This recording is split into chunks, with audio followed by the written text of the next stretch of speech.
This is a questionable reality production. Hello, I'm Xander Crowns, and this is AP Post History.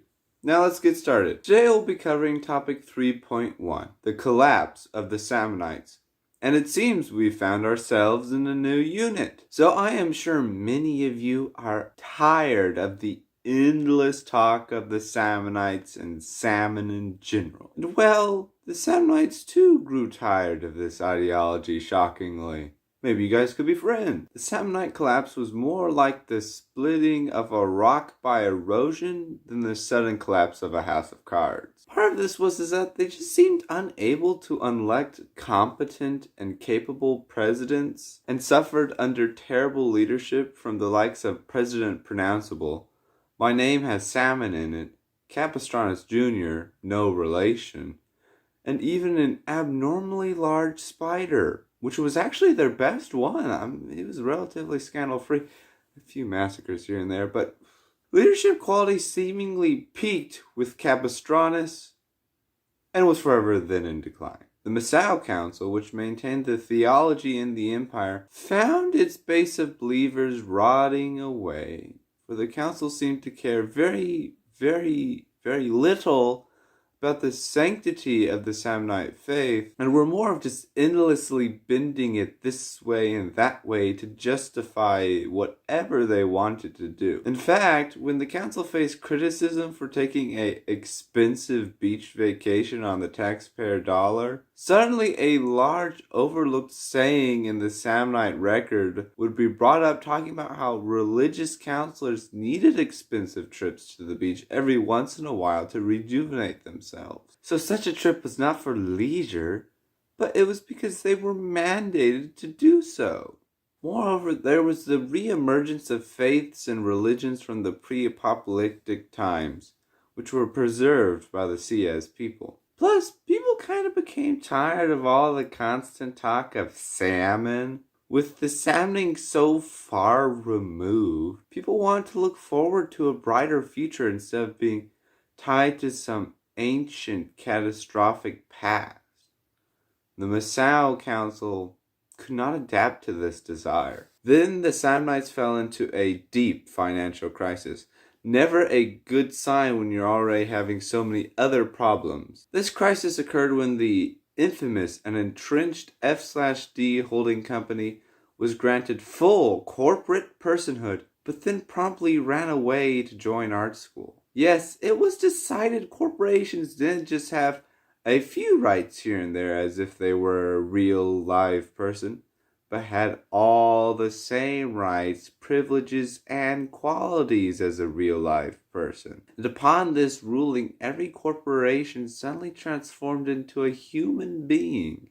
Though some of these corporate people decided to continue to be a nominal business, F/D, who felt she was uniquely unique and talented, decided to fulfill her dreams of being an art teacher. Something very similar happened in the US before the apocalypse, when ExxonMobil, the gas giant, was similarly granted full corporate personhood and became a critically acclaimed oil painter. Quite a good one, I might add. So with the largest company in the world chasing her dreams, a recession formed, and several million found themselves without a job. So being a Samnite kind of just all around was a miserable circumstance of existence. And when the presidential election came around, no one voted at all, because why would they want? But I do mean there was 0% turnout. Not a single living person voted.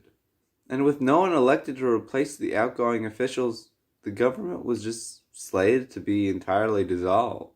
If you're wondering why the candidates and their families didn't vote for themselves, well, they are prohibited by law, so... And I just want to emphasize that the government was just going to disappear without anybody to replace them. And so the government held another election to correct this error, and I think it's worth mentioning President David's message to the people. So let's go to the History Maker segment. So I don't know what really happened last time, but the election is not some type of elaborate or some silly joke, you guys. really none of you out there who don't want to vote out of just some tired old tradition, Or maybe, irony, or to stand out of the crowd in some weird, unique way, just vote. Just, please vote. Maybe vote for me while you're at it. But we need someone to vote. Really, all we need is 10 people to vote, and that's it.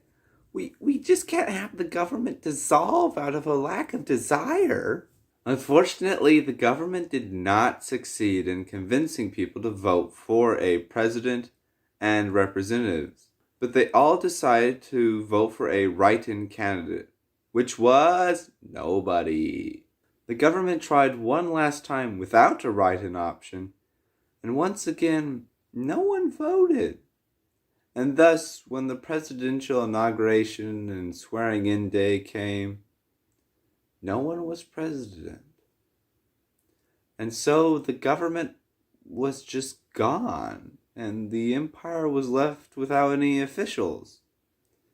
It just kind of eroded away.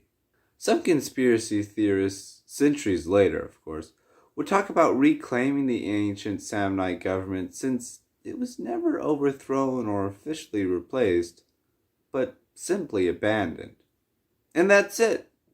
Topic 1 of Unit 3 is complete. If you want to find success in your post-history class and not vote in the next election, consider subscribing and liking this video. My goal is to see each and every one of you get a 92 in your class and a 7 on the AP test in Quintober.